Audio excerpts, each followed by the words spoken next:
Cycling could just as well be part of the motorway traffic. And that's the beauty of cycling. Let's say I can ride on roads. Again, this is education about sharing the road with drivers.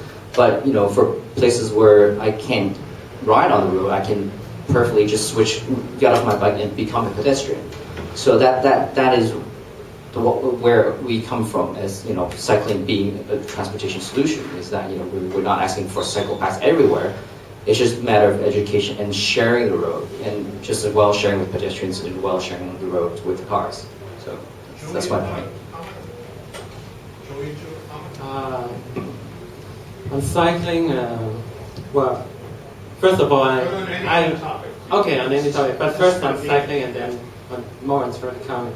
I am sympathetic with cycling, personally. I like cycling, but ironically, I still need to treat this issue very carefully because we are facing with a large percentage of the population being unskilled in cycling.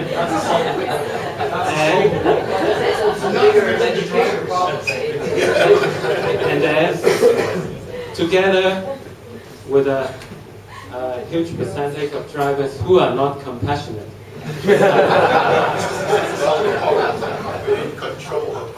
So we are facing reality on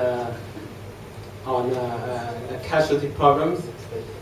If we are going to work on street cycling facilities from the beginning. In Hong Kong, we have not yet any experience of that.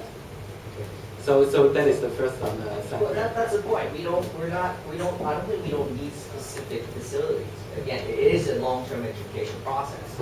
As long as we can educate the drivers to compassion, that's a big if. But that's the point. In cycling, we're not asking for anything specifically built for cycling. It's just an education thing, which it is surmountable given time. San Francisco, 15 years from drivers having an antagonistic attitude to cyclists. I mean, it was universal. Cyclists should be on the road. It's okay to drive them. It's public thinking, government thinking, and motor vehicle user thinking. It was all cyclists should be there.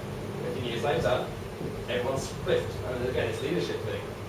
That can change. You can change. Point taken, yeah. I think education is long-term is very important. But just one point, I think back to traffic calming. The subject I talk on is not restricted to pedestrianization. Nowadays, in Hong Kong, traffic calming has been mostly restricted to city center, Causeway Bay, Mong Kok. But modern day traffic calming, I think the concept has been extended to a far greater collection of roads, rural roads, and then urban zones, and then of course any roads.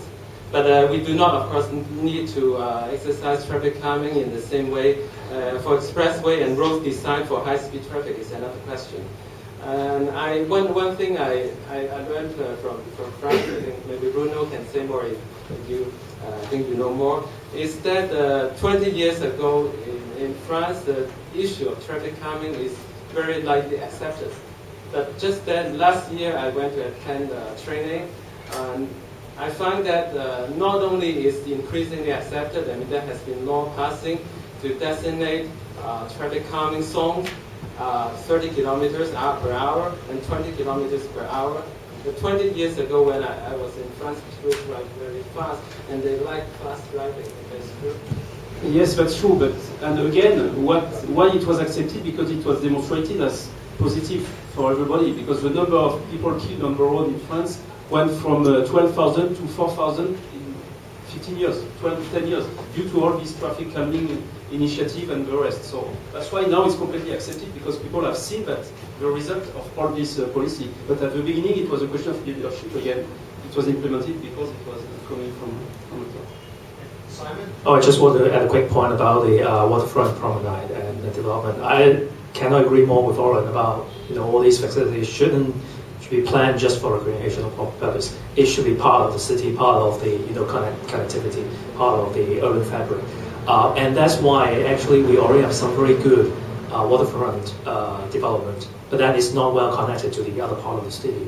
For instance, I think in Western District we have a Sun Yat-sen garden. I bet none of you have heard about it because you have to take 10 minutes to navigate up and down, right and left before you can actually get to that park, which is huge and very beautiful. So I mean, this is what we are having now, and we have to change that. We must have something that's very well connected for people to use it. We don't want to drive there on a special day for a special purpose to use the waterfront. I think that's absurd, right? Okay, well, we need to wrap it up there. So thank you.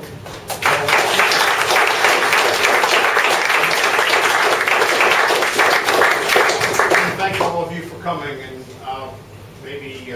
I want to thank you, Bill, for moderating today, and just a few points that I wrote down. If I can take this, I hope we can recognise cycling districts. Having lived the mid-levels, I completely agree with Owen, of course, that if you want to start cycling in mid-levels, that's going to be a real challenge. But I live in Hang Hao.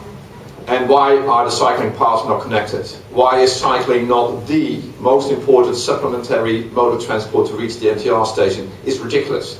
And the fact that those connections are not being made comes back to how we provide for cycling facilities in the outline zoning plan. It is always permitted, which means that nobody ever does it.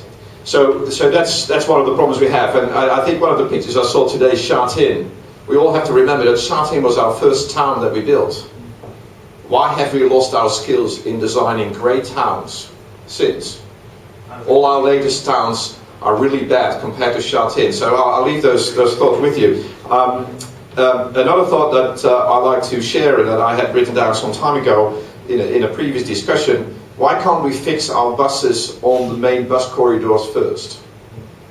We're talking about getting clean engine technology, we're talking about getting buses clean engine technology. Why not limit the problem, say, can we put clean buses on Nathan Road, King's Road, and pick one or two other corridors, full stop.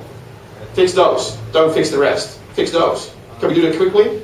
That's a small problem, smaller number of buses, so I hope we can focus on that. I didn't hear that today, so I just wanted to leave that thought with you. On the trams, I hope that our French revolution of tramways is going to come to Hong Kong. But I'm sure we're not going to get green patches of grass, and I hope that I recommend the French to next time come in with pictures of the way the tramways run through Amsterdam, where they actually run through a pedestrian street, and the pedestrians share the tram track. Okay, so in Hong Kong we have to learn how to share our tram tracks with pedestrians. If we can learn that the way we do it in Amsterdam, it's no problem. I tell you, we don't have accidents in Leidsstraat except for somebody who's stoned, who might just not recognize there's a tram and he's standing there, oh, what is this thing? But that's just Americans or Scottish people that don't know what the difference is. Anyway, so on those few notes, of course I'd like to thank the speakers today, but I'd like to remind you our next CitySpeaks. We're going to have a next CitySpeak in May 15 is on the water we drink. It's about, in a few years' time, our contract with China will run out. We have no drinking water coming down the pipe unless we have a new agreement. There are a lot of people fighting for the same water. So the future, the water we drink, should we be like China, Singapore, clean our sewage water and then drink it? Anyway, I'll leave that thought with you. On May 15, we have a great speakers. It will be moderated. Water first. Mike Kilburn of Civic Exchange will moderate that one, and he's organising the speakers for that. June 19 will be on heritage, and the question is, how do you do minimum intervention on heritage buildings and adaptive reuse? If you want to put a bar in this place, you've got to fix a couple of things in this building. Now, how do you decide on minimum intervention versus adaptive reuse? How do you change the use of the police station and so on? Anyway, that's on June 19th, so those are the two next upcoming CitySpeaks. I thank everybody very much. I've learned a lot today. It was fantastic to have you here. Thank you all and I'll see you next time.